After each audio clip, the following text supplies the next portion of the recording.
भी दिखाएंगे 1 महीने बाद, ये सीटों में बदलेंगी और आम आदमी पार्टी की सरकार बनेगी।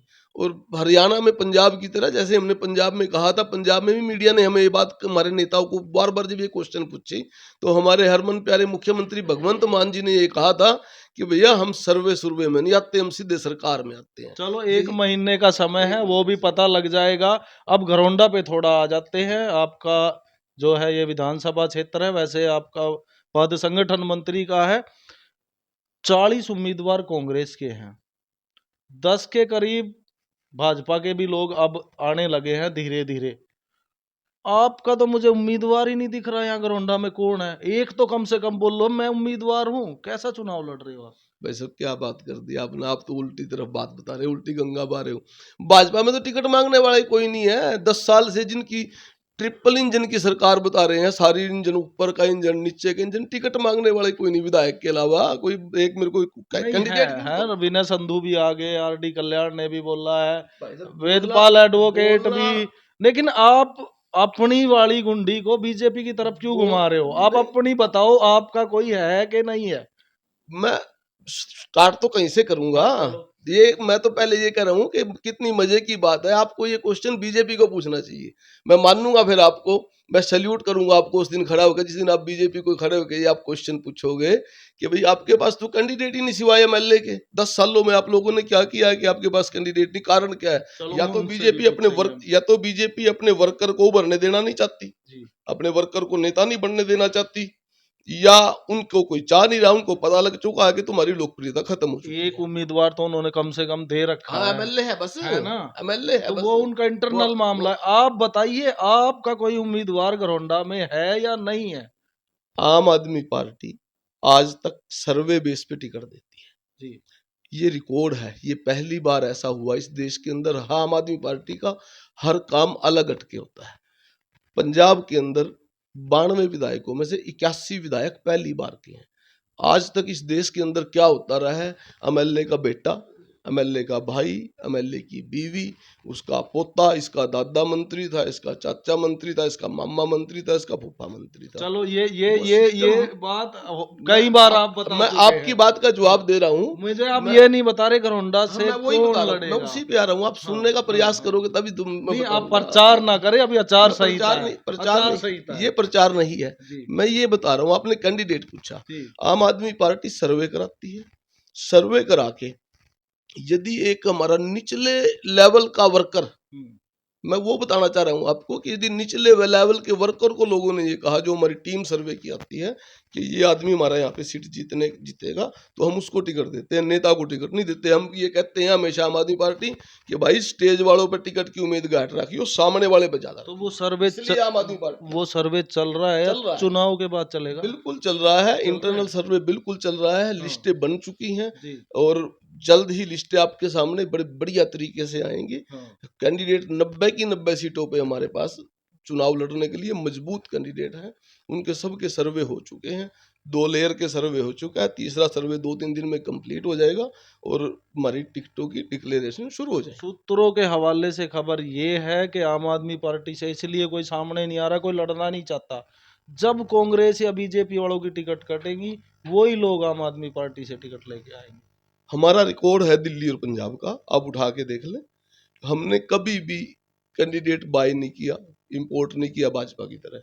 हमने हमेशा अपने निचले से निचले लेवल के कैंडिडेट को एमएलए बनाया, चेयरमैन बनाया है। सब्जी बेचने वाला, अभी पिछले दिनों जालंधर में सब्जी की रेडी लगाए बैठा बंदा, और एमएलए उसके पास जाता है कि आपको मार्केटिंग कमेटी का चेयरमैन बना दिया गया है। जो कहता है जी क्या होता है, मैं तुम वर्कर था, बोले वर्कर नहीं, आपको आपकी ने सिंचा इस पार्टी को, तो हम आपको इसका चेयरमैन बना रहे हैं। तो रणदीप राणा क्या घरौंडा से आम आदमी पार्टी का चेहरा होंगे? पार्टी यदि चाहेगी, पार्टी का आदेश यदि रहेगा तो रणदीप राणा होंगे। पार्टी का आदेश किसी और के लिए रहेगा तो रणदीप राणा उसके लिए काम करेगा। क्या मुद्दे लेकर चलेंगे आप घरौंडा में अगर आपको टिकट मिलती है? वैसे तो आम आदमी पार्टी के 5 गारंटी अरविंद केजरीवाल जी की लॉन्च हो चुकी है पूरे प्रदेश के लिए। उसमें नंबर 1 पे हमने रखा है 24 घंटे और फ्री बिजली। दूसरी बात शिक्षा की आ जाती है, बेहतरीन स्कूल और फ्री स्कूल हर आदमी के लिए। स्वास्थ्य की आ जाती है, हर मोहल्ले में मोहल्ला क्लिनिक और बड़े से बड़ा इलाज हॉस्पिटल में फ्री। उसके बाद आ जाती है महिलाओं को, किसी भी घर में 18 साल से ऊपर की जितनी महिलाएं होंगी, मान लो किसी की बिटिया 19 साल की है, 18 साढ़े 18 साल की है, 1,000 रुपये मानदेय उसको, सम्मान भत्ता 1,000 उसकी माँ को, 1,000 दादी है तो दादी को, एक घर में 3,000 4,000 रुपये सम्मान भत्ता उस घर में देने का काम किया जाएगा।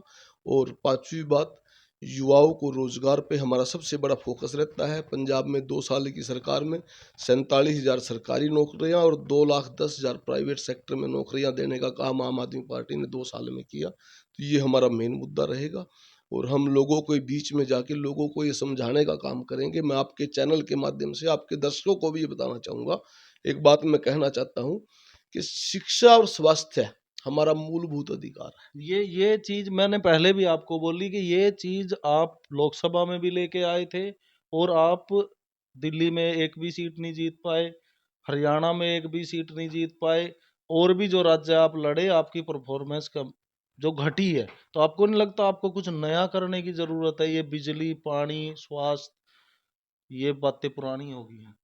ये बात कभी पुरानी नहीं होती, की जाती है। इनको बातों को पुरानी करने की कोशिश की जाती है। जब इस देश के अंदर ये सोचा जाता है, जब इस देश के अंदर तालियां बजाई जाती हैं कि हमने यूक्रेन से बच्चे निकाल लिए।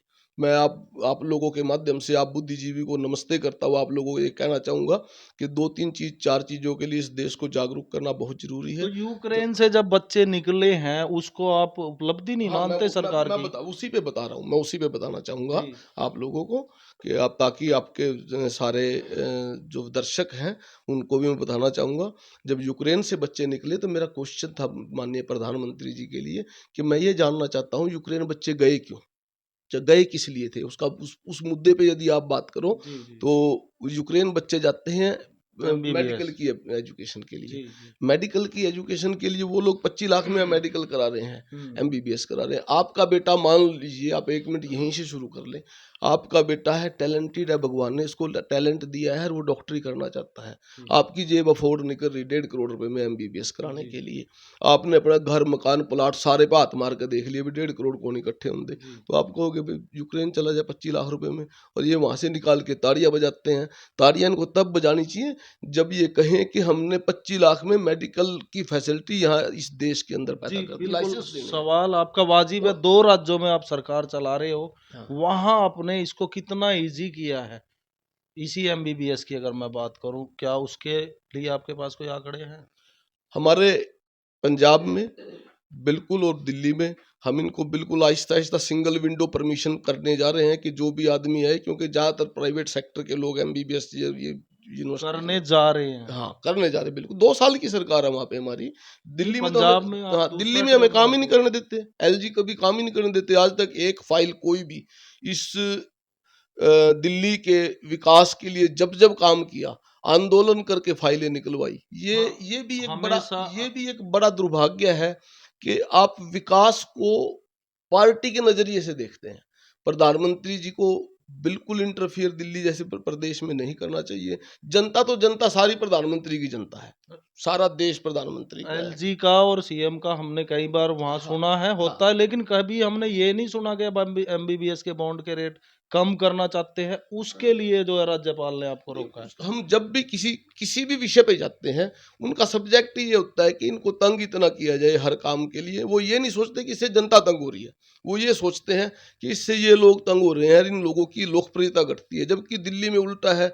जितना अरविंद केजरीवाल जी को, जितना आम आदमी पार्टी को काम करने से रोका जाता है, उससे डबल टाइम लोग उनके साथ जुड़ते हैं। और मैं इसमें एक बात बीच में मेरी रह गई थी, आप जी, जो जी, शिक्षा और जी, स्वास्थ्य की जी। बात पे कह रहे थे, मैं शिक्षा और स्वास्थ्य की बात पे आपके चैनल के माध्यम से एक बात सभी को कहना चाहूँगा कि साथियों, जो मेरे इस बात को सुन रहा हो, जो इस चैनल को जो भी देखे, जो भी लोग वोट मांगने आते हैं, चुनाव का वक्त है, जो भी लोग वोट मांगने आते हैं, जो भी जिस पार्टी का समर्थक है, कोई कांग्रेस का है, कोई बीजेपी का है, कोई जेजेपी का है, कोई लोकदल का है, रहे।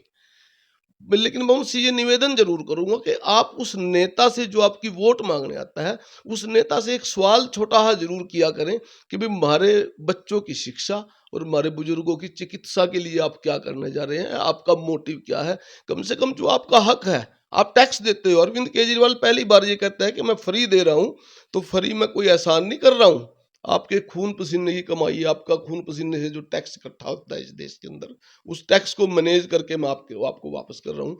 तो आपका जो दर्शक है, जो आपका वोटर अपने किसी भी नेता को वोट देने जा रहा है, जिस दिन उनसे ये पूछने लगा कि जो हमारा मूलभूत अधिकार है, शिक्षा और चिकित्सा, इस पे आपका मोटिव क्या है? आप क्या करने जा रहे हो?